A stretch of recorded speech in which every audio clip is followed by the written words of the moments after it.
Okay, so I'm pretty excited to make this episode, even though it's a long time since I made the last episode, and I'm also late on this episode. I am still pretty excited, even though I would like to have recorded 1 week ago. I'm actually glad I didn't because during the week that has uh, happened, I realized more things that would be interesting for this video or this episode.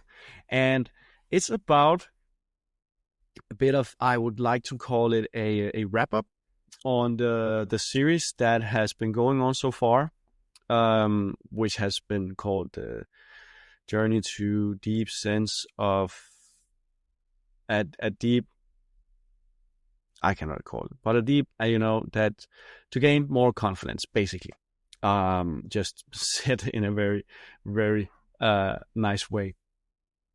And why I feel this is a wrap up is because I am feeling pretty good about myself and pretty good about the things that I have read and realized for the past almost 2 weeks, to be honest.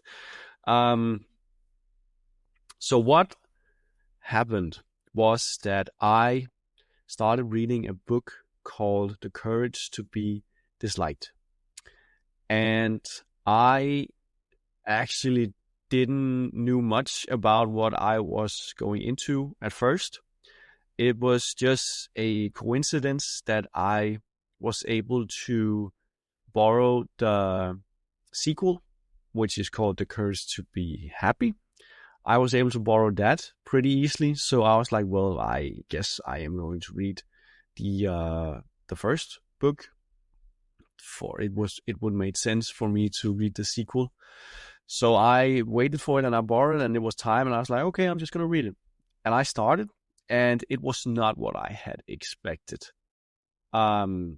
It's about, I have not read it finished. I about 15 chapters in, I guess, and there's something like 50. So I'm long from finished. But even so, it has still quite amazed me in some ways. It's about a field of psychology, which the grandfather of this field is he's called, I cannot remember his full name, but he's a German philosopher called, or his last name is Adler. And he is usually being seen as one of the big threes in psychology, where the two others are Sigmund Freud and the other is Carl Jung. And then there's Adler, who I basically never have heard about. And it's a Japanese guy who I cannot remember the name of, who is telling the psychology theory of Adler, and it's pretty interesting. I have never seen his name Adler or anything before, so I didn't knew him or anything about his theory. But the author is kind of suggesting that the theory of Adler is so unique and so universal that is kind of taken for known, some of the things in it. And then there are some other aspects of the theory that is beyond our knowledge at the moment, which I think is pretty insane and quite interesting. I mean, that's what's it called? That's the opinion of the author.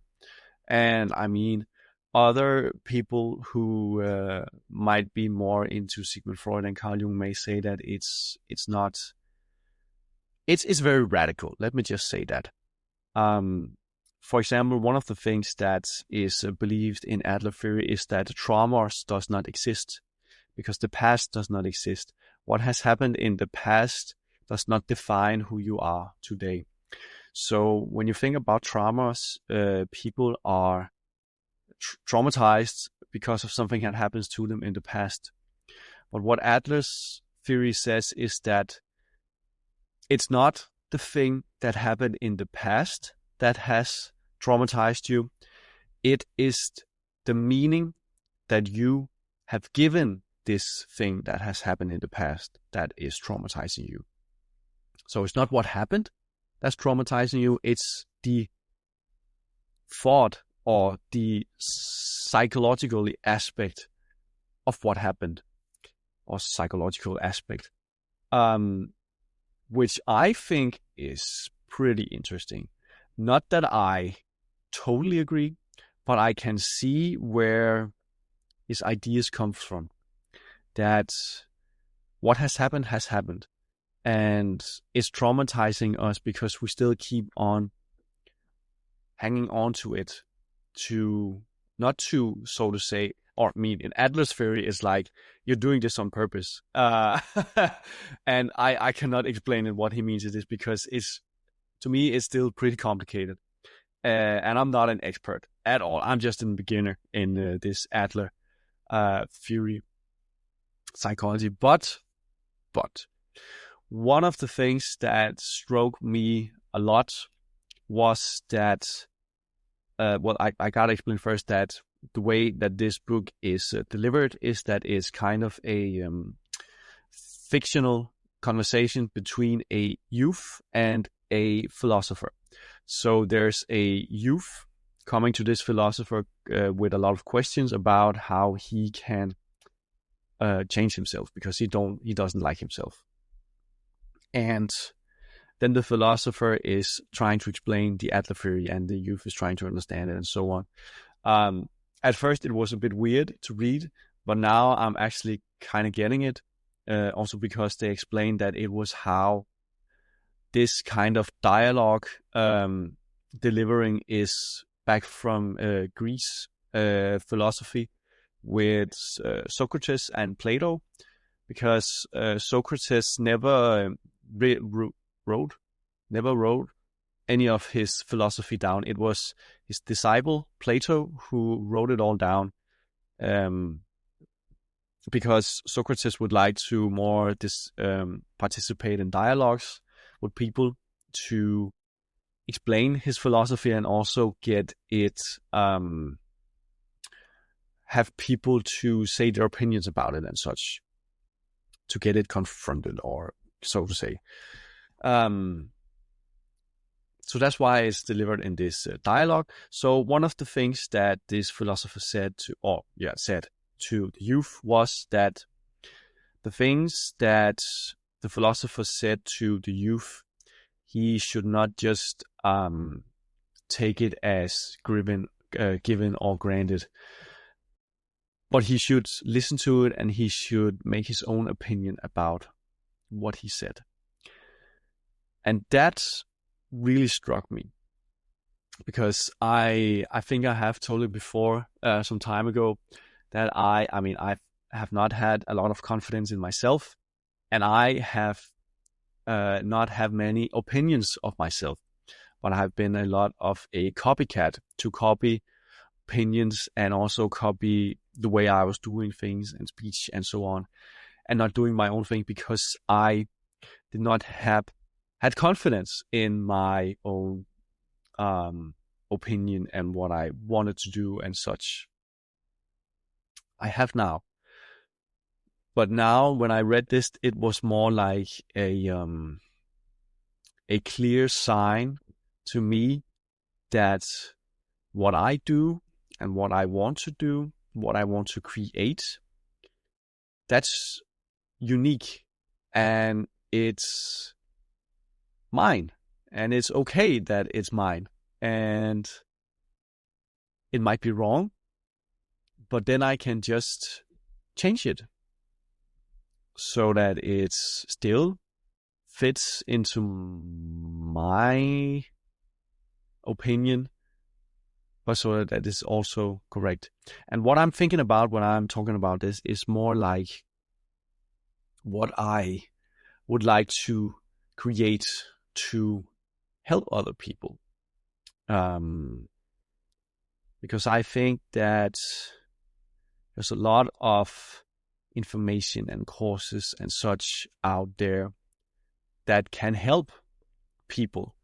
And I mean, it's not like that there's one course that can help everyone. There's a lot of different courses and they can help different people. And I think that there is a place in this world for a course of mine. Maybe not a course, but my kind of, should you say philosophy of life? Because then I just started listening to some speeches and such of a guy called Jim Rohn, who apparently is an early personal development guy back through the 70s, I believe it was. Well, I was like, damn, what a personal development back in the 70s. I was like, wow. And what this audio course, I actually believe it is, a collection of his speeches. What it started with was how important personal philosophy is. And when he talks about personal philosophy, it's about how do you see yourself and the world, and who do you blame for your situation? Do you blame yourself or do you blame everything else and everyone else? And so it's actually kind of a question of personal philosophy. And I am developing still my personal philosophy, but it's getting clearer and clearer, better and better, and more structured. Maybe not day by day, but week by week, actually. I would say. So if I feel like something interesting is happening every week to my personal philosophy, and I think that my personal philosophy could help others achieve what they want in life. Because it had helped me be in a very good place. I really like where I am right now, both psychology, mentally, physically. But the thing is that I am still not, what you can say, satisfied. I still want more. And this is also very something interesting that is talked about in the philosophy of Adler. And that is that we all have this feeling of inferiority, I believe is pronounced, which comes from that we are all born in this world helpless and are reliant on others, our parents usually, and we are very eager as children to learn so that we are able to handle our own problems and to take care of ourselves and not be so reliant on everybody else. But we will always still have this feeling of inferiority, that there are other peoples that we can compare ourselves to that we feel are better than us or superior to us. So there's two things to this, and that is that there are people who are lost in this feeling of inferiority, where they are so deep in this feeling that they are not able to take a step further or a step away from this feeling. And then there are other people that can use this feeling of inferiority to chase superiority. And that's the other thing that he talks about. And the opposite of feeling of inferiority. That is the chase of superiority. And that is grounded from the feeling of inferiority, that you're like, I don't want to be like this. Some things need to change. And that is where I am at the moment. I am chasing superiority. And that is completely normal and totally human in this theory of Adler theory. That people are chasing superiority because they are done feeling inferior towards others. And then I'm saying that feeling inferior to us and superior towards us, that is because he also says that every problems that we face in this world is coming from interpersonal relationships or relations. And I actually kind of get that, because I mean, I'm just saying I get it. I understand that. Not that I completely agree, but I agree to a quite a large extent that a lot of problems that people get is because of their relationships with others. Others they don't know, others they know very well, others they only see on television. It's actually a large pile of problems that comes from this. Every problem I am not sure about, because I don't know every problem in the world. But I kind of get it that the majority of problems, at least, is coming from interpersonal relationships with others. Because he says, if you had no one else to compare yourself to, if you were all alone in the universe, would you care about your height? Would you think it would be wrong or good? You have no one to compare to. What about your looks? Would you say you're ugly or pretty? Well, who would you compare yourself to say if you were ugly or pretty? What about your skills? How good you are at certain things? Well, you have no one to compare yourself to. So how would you know if you're good or bad or something? You're just doing it the best you can. I mean, so I kind of get it. It's pretty interesting. And I really would like to read more in this book, because it is really interesting. So that was like a idea that kind of sat with me very well, that I am able to do my own thing, have my own opinion, and make my own thing, and it will be good. And then I was like, it's gonna be great, because I am in a state where I know that no matter what I'm going to do, it's going to be good. It's going to be great, because I have a really strong sense of, is this confidence? Really strong sense of confidence in myself that no matter what I do, it's going to be good. It's going to be great. This might actually just be confidence, which just kind of dawned to me. I just realized this. Interesting. No, because as I said in the latest episode, I feel really good, in a really good place about myself and my confidence. And I think that is actually pretty good. But the thing is, when I'm then together with other people, I don't feel very confident anymore. All of a sudden. But alone, not talking to, I feel very confident.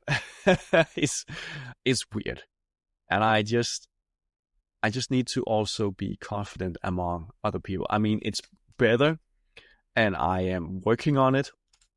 So it's getting better every day, that I'm getting more and more confident. It's just when people are praising me for things that I do, which I think is fun and pretty cool to do, that I do know that many would not do, but I do it anyway, because I think it's pretty cool to do it. And that's the thing again, it's cool because I know no one else will do it.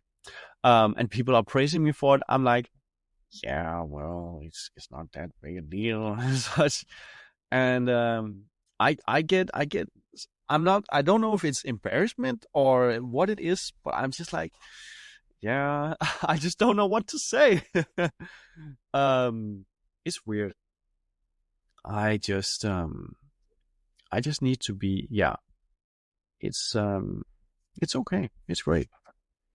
And also another thing, to talk about the book is that he also says, I think I have said this before as well, that it's not the cards you were dealt with that's the problem. It's how you're using it. That's the problem. So that's also a thing about the past, that a lot of people are making excuses of what they're not doing things because of their past, what has happened to them, or where they were born, or such things. And that's not the problem. The problem is that you are giving this as an excuse. You can do, he says that you can do anything, everything. You can change to whoever you want to be. It's just a matter of have the courage to change to the person you want to be. And that's why it's called the courage to be disliked, because it's about to be courageous.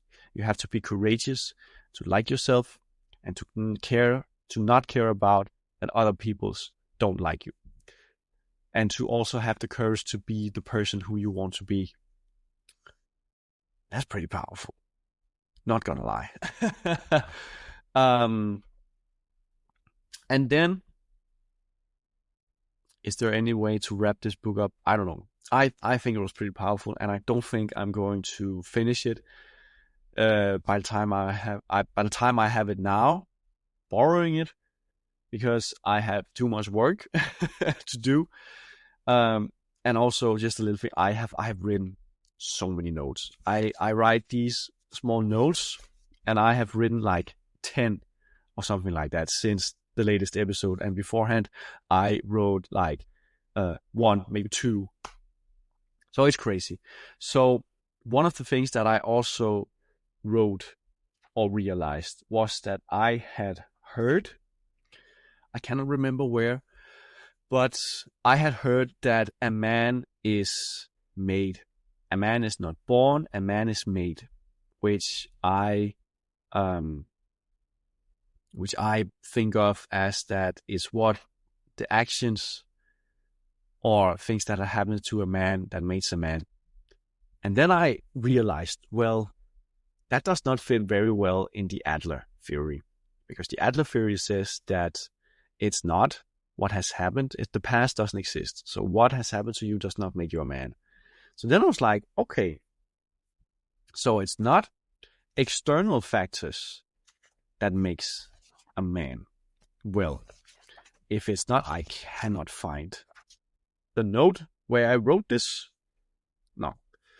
So it was not external factors that makes a man. Well, what does makes a man then? And then I realized that it's the internal factors that makes a man. Because I have also said that what you do is not that what defines you. So if you have a work, if you have a sport that you do, that does not define who you are. You do these things for the reason of you. So it is you who are defining these things. You are doing these things because of something inside of you.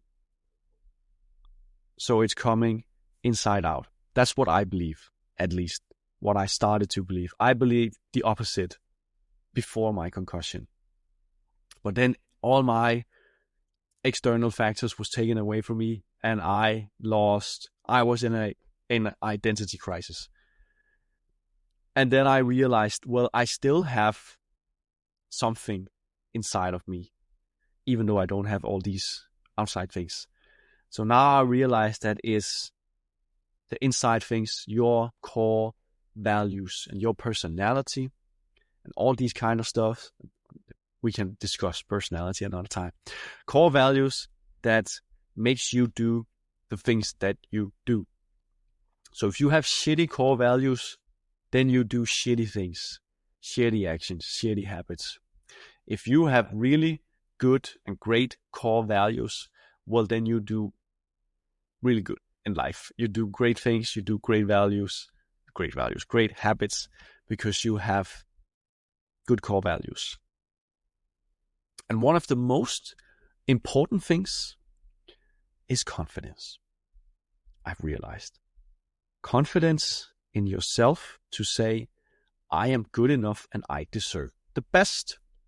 And confidence to say, I can do all these things.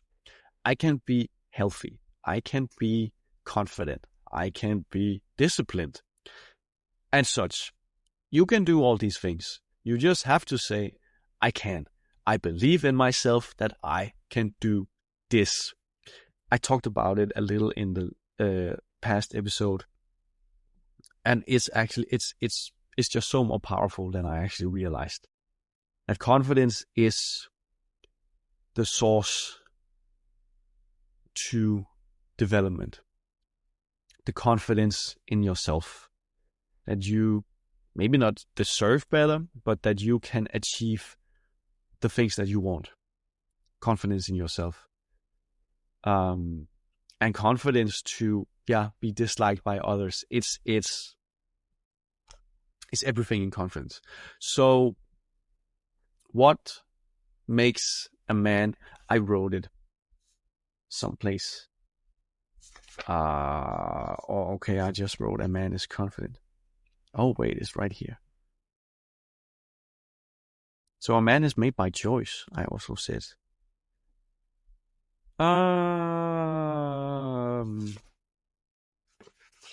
I cannot remember what I wrote, but it was something in the lines of that confidence is... Okay, it's not that, but I can say it. Confidence is what makes a man. That he has confidence to get the things he wants and get the things he wants to achieve and live the life that he wants to live. So it's a life by choice. And then the Adler theory says that everyone can change. Everyone can get the courage to change. How? I'm not sure about. He just say that everyone can do it. And Jerome says that it's about doing simple things. So what he compares it to is that instead of taking a chocolate bar every day, you take an apple every day. Making that switch is the beginning to a new personal philosophy. It's very dark, and I don't care, because the motion is pretty good, and that's actually also pretty important. So when you start doing those kind of switches, then you can do more and more and more, because you have the confidence to, I can do this, then I would also be able to do this more and more and more. And then all of a sudden you are a really great person, and you are very healthy, and you like where you are. That's pretty much it. So where I see the problem is that people find it hard to do these switches. Why? It could either be that they are not confident in themselves. Somehow they are not confident. Either they don't say I can't, or they say I don't want to. I don't want to eat an apple instead of a chocolate bar. Where this statement comes from, I believe, is that it comes from a kind of addiction. So you are too much addicted to your chocolate bar to say, well, I can easily do an apple. Let me just give that. Because the way that a chocolate bar is affecting us is kind of addicting. Like a lot of other things, video games, drugs, smoking, alcohol. I mean, I could throw a lot of things out there. If you say, I don't want to quit, then I would say that you're addicted to this. The source has control over you, and you don't have control over the source. You can't stop because you are addicted to it. So what is the solution to this?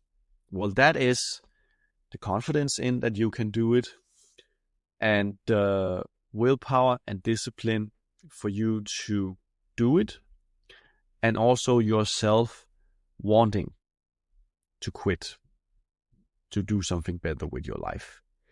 These things needs to be in place for you to change out of that addiction. And that's only you who can do that. People can say a lot of things, but it's only you who can do it in the end.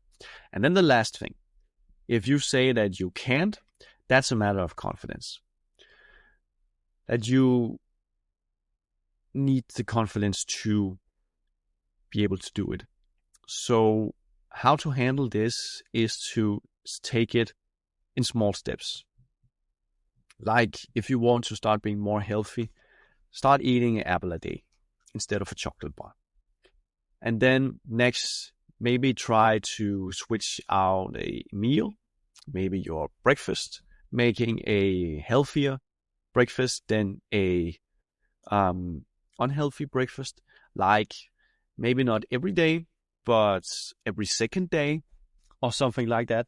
And then little by little, just keep doing more things. And then by time, you will have a healthy diet. The same goes for doing exercise.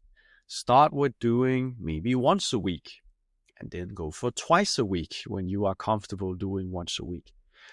And honestly, also this is also the way that habits are built. And then the confidence and willpower and discipline is what will power you in the beginning. After 21 days, a habit is starting to forming its place, and then it will be less hard to keep doing it. It will get easier and easier and easier. And then after 90 days, it will feel like that you have done it all your life. That's the power of habits. Read Atomic Habits and the Power of Habits. I mean, it's amazing. So if you have difficulty forming good habits, it is about confidence, willpower, and discipline. So aiming to increase those. I mean, I'm honestly a beast in discipline, and willpower is also pretty strong. And my confidence is getting there. Is as big as it has been, and it's still growing. So at some point, I will reach a point where I will be unstoppable. I'm honestly still amazed by myself, and I'm still amazing myself with the things I do. And the beautiful thing is you can get to that kind of place as well. It just starts with you, that you have to do it.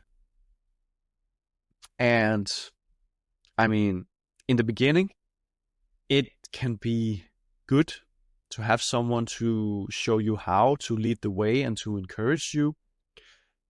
But at some point, you also should be able to become your own teacher, to develop yourself and know where you want to go and know what you have to do in order to get where you want to go. But that comes with practice. So I believe that at first you should learn what to do, how to do it, and so that someone should learn you to put out fires. Not have someone else to put out your fires, but have someone to learn you how to put out your own fires. That's key. And I would like to become a person that are learning people how to put out their own fires. And I think I could, if I would. If I would. There it was. So I don't have the confidence in that place. But it's just a matter of myself that I need to get confident. Because I can help people. I just have to work more. I have to prioritize more time. That's the problem. Sorry. Then I have to prioritize more time to getting to help more people. So I guess that was it for now, and it's also pretty dark in here because I have not turned up anything of the lights, and it's dark. So I think I will end the episode, and I believe that next time I would like to touch a bit more into about what I would have a real wrap up of the series, where I talk about more about what I have done, what had helped me increase my confidence, and also say what I believe that you can do yourself to increase your confidence. Because I think, my throat is dry. I think that many of the things that I've done can help, but I also think that no way.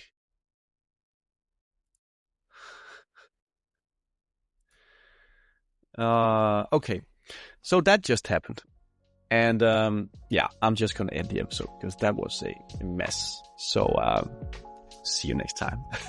Bye.